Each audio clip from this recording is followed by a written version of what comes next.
in the whole movie industry. I'm sure you've heard a lot about him. The trade papers. Yeah. Well, New York and New West magazines wrote about his determination not to sell the movie he wrote for himself called Rocky unless he could star in it. Please welcome the writer and the star of Rocky, Sylvester Stallone.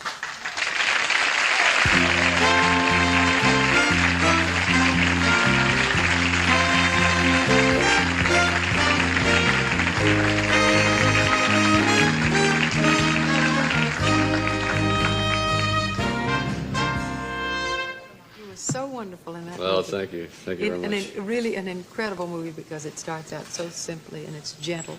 And this gentle soul turns out to be a killer. I mean, not really Well, a killer. not really. A kind of a dedicated. Well, he's fighting for his the spirit of man, which has been denied him all his life. It goes with, I think anyone in the audience can identify with. We all have a potential, I think, and when that potential isn't realized, whether you're an actor, comedian, dancer, and no one gives you a chance, then you feel, well, I've been a totally wasted life, and usually you become deviant. He goes into somewhat semi-crime. Other people end up on a psychiatrist's couch, hostile, divorcing, whatnot, when our potential isn't realized. And That's interesting because you felt very strongly, I mean, that's your story more than it is Rocky's. Right. You felt that your potential wasn't being realized. He wrote this property. They weren't coming to you, breaking your door down with every script in town, I understand, and you decided, well, I'm going to write one that's me. Right, right. And then when they wouldn't let you star, they offered you a lot of money for other stars, didn't they? Oh, they offered, well, I got in excess of like $250,000, and I had about $103 in the bank, but... And your wife was pregnant? And my wife is pregnant, and my dog was eating furniture, and it was desperate times. So I asked my wife if, I said, if you don't mind taking a long shot, like just ended up in the backyard grazing or something, because we don't have any money left, I'll go ahead and see if we can tangle with the power structure a little bit. And you did. Well, yeah, you have nothing to lose when you have nothing to lose. Now, I tell you, I want to talk to you a lot about it, but first I want them to see a clip. All right. Do you know which segment of the movie we have? Yeah. I've always been really fascinated by going into like a pet shop or any type of shop, and I see a woman there who no one has ever taken any concern of. And this girl, her name is Adrian. Rocky is kind of a loser. She is kind of a loser. And it's together, two losers are brought together. Now, he has been desperately trying to get a date with her, and he's finally gotten a date with her. And he gets her up to his apartment, which is like, I'd say, a living accident. It is the worst. It is destruction. Terrible place. And he raises turtles, and that's all he has in his life. Turtles and garbage. Total. So he brings her to this place. And a punching bag. And a few Hershey bars, and that's about it. And he brings her in. And this is her nervousness in trying to leave, and him desperately wanting her to stay. And the rest, I hope, is history. This is Talia Shire. This is Talia Shire, right. She was in The Godfather. In The Godfather, right. She's even better in this. Please take a look at this clip from Rocky. The room, do you? It's fine. Well, it's only temporary, you know. It's not that.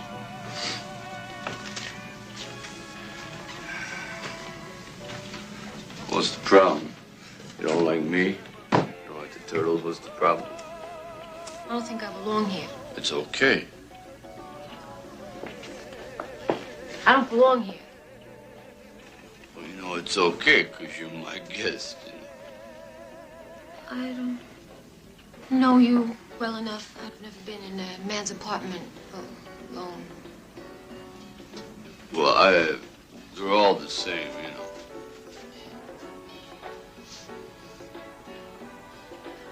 I'm not sure I know you well enough.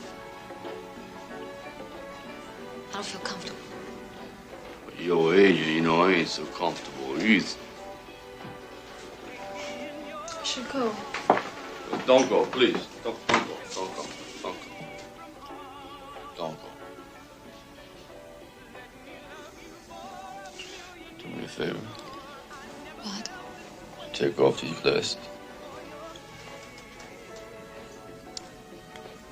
You got nice eyes, you know. Do me another favor. Just take off that hat.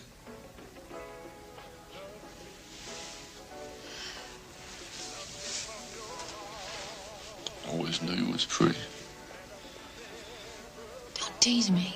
Teasing.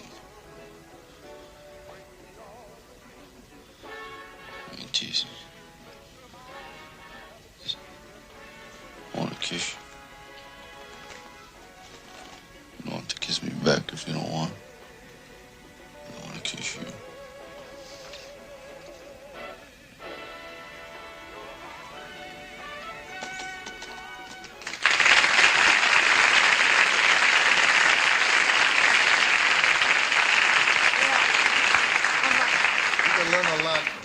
From, you said you had Hershey bars up there too, right? Well, yes. But just goes to prove Hershey bars aren't doing as much in '76 as they did in World War II. No, but you know what happens before that and after that. This very shy person and this man who obviously has never had any kind of Right. relationship is really so touching.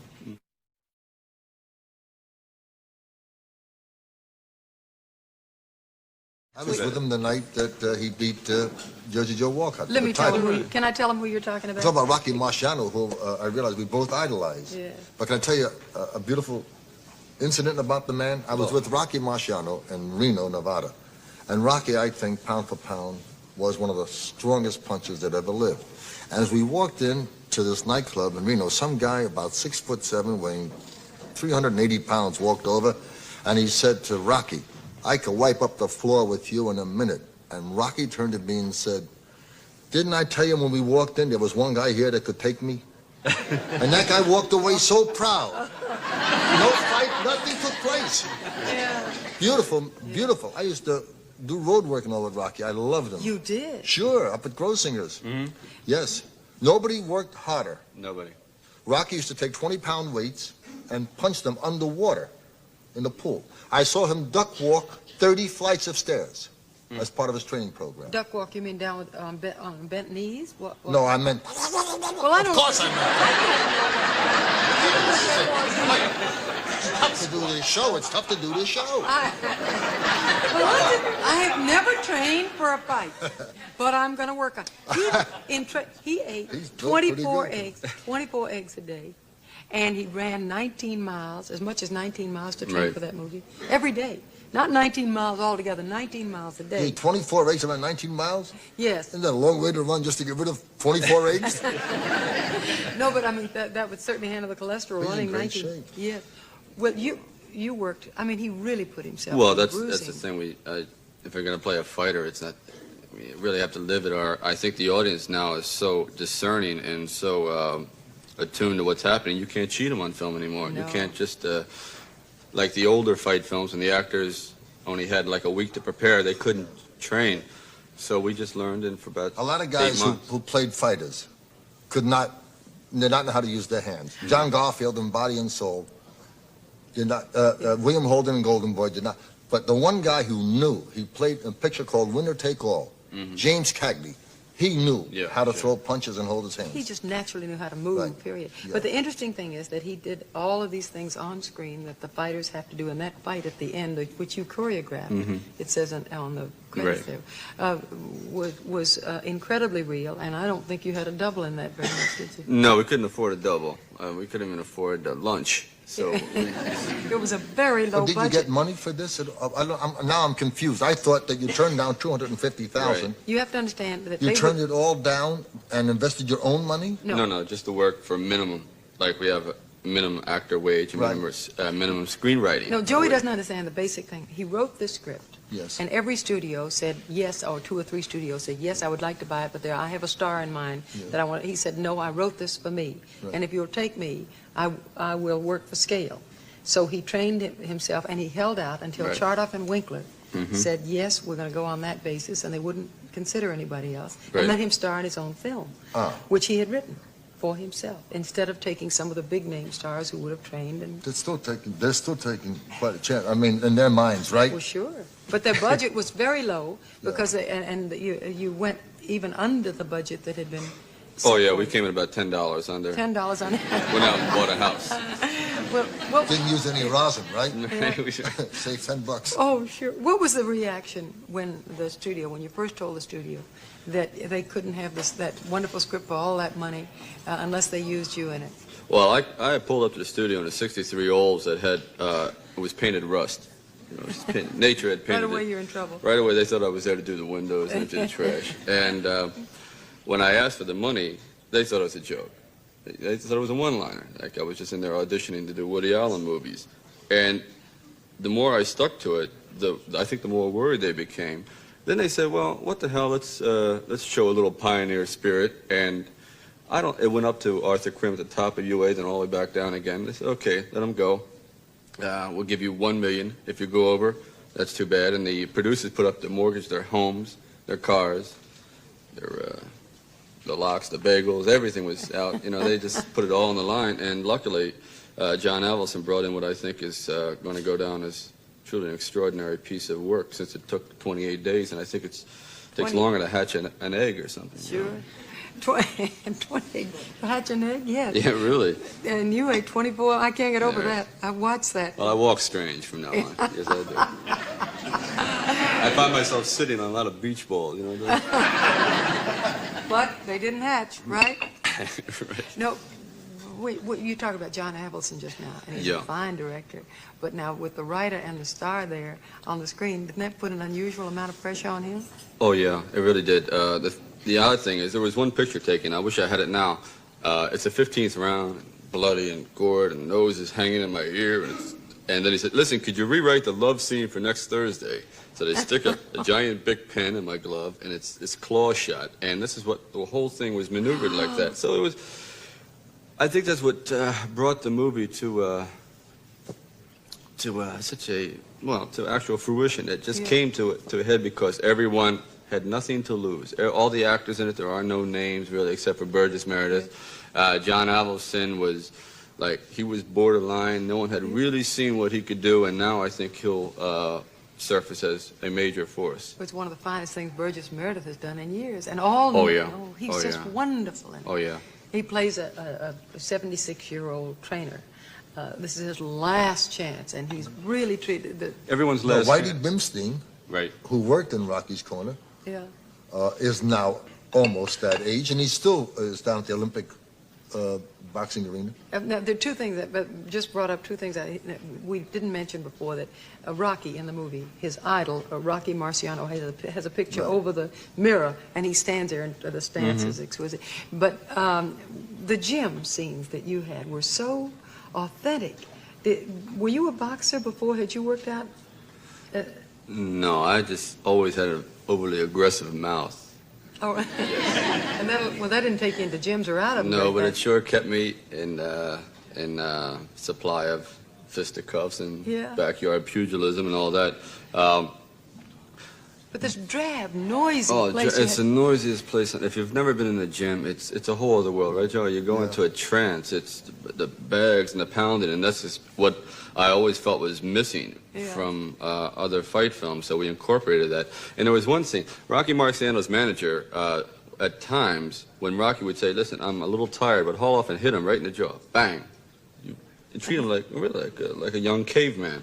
And I said, "Let's do that in the movie. That'll look great." So he's tying a string between my feet, so I carry my body just so, and I say, "Okay, Burgess, during this point, you just haul off and smack me right here. Don't miss, on the chin, okay, because you're really fragile." Hauls off, hits the earlobe, right? All this, I don't know, potatoes come out, whatever comes out of your ear. Oh, yeah. Then he hauls up, hits me in the nose. Third take, he's knocking me out. I'm playing the fighter, and Burgess, He's not very tall. I'm a 5'10" blood clot by now. I said, all right, times. I tell you what, we'll do the red shoes. I mean, forget it. Yeah. So we decided not to go with Burgess's punch to the ear for the sake of my health. Yeah. Really. Did you know Rocky had a back problem all of his life? Did you know that? No. No. Yeah. Al Wilde, who handled Rocky. Yeah, Rocky had, and not many people knew about it. And that's really the reason, his main reason for retiring Was because of on it. account of his back. And he's the first man in the history of boxing in the heavyweight division who ever won the title without having been previously defeated. Tunney was defeated by Greb. Dempsey was defeated. That's right. Joe Louis was defeated by Schmeling in an untitled fight. He was the first one. Record, I think, was 49 fights, 45 knockouts, 4 draws, Right. 4 decisions. Right. Tell me, did you ever think about doing the Rocky Marciano story? Well, I couldn't take the liberties with it. This man's story is much more pathetic Yeah. than Rocky. Rocky was, I think, much more well-adjusted. A fighter from the beginning, really. Right. And this man really was just a bum. Well, Rocky was more of he was a baseball player, then became a He fighter. was a catcher, a great athlete, Right. by the way. Right. Yes. Yes. I heard an interesting story about your mother, and I don't know if many people know this. His mother. His mother beat Joe Louis in a No, 3-rounder. no. Cleveland, Ohio. I was there, April the 14th, 1951. No, that was Split Sylvia decision. Bruce. That was Sylvia Bruce. Sylvia Fries. Now, no, the thing is, his mother said, well, she's an astrologist. Isn't she an amateur astrologist? No, well, What did she say? she gets paid, so I guess you could say she's Oh, professional. she's a on it. professional. And she read your stars or something? What did she say? Yeah, it was about 8 years ago when I was just starting out in acting, and I said, how am I going to do, Ma? And she says, no one will talk to you for 6 years.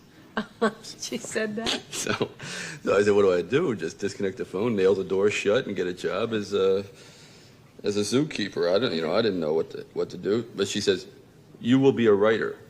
Now, up in this time, I had made it. I was a real success at not being able to spell my name hardly. I was a terrible writer. No, Terrible. When they would say diagram a sentence, I had no idea. I thought it was filthy when diagrams. What do they mean, I'm serious. So what happened? I went to see Easy Rider, and I was really down and out. And I said, well, here's a movie that made $35 million, and since I'm doing nothing for the next 6 years, why don't I just go out and invest in a pad and pencil? If nothing else, maybe I can pick, doodle for 6 years. How nice of you to believe what your mother said. I mean, she said you're not going to make it for 6 years, and you What knew she that. really wanted him was to enter a monastery where nobody talks to you for 6 years. Right. But he misunderstood.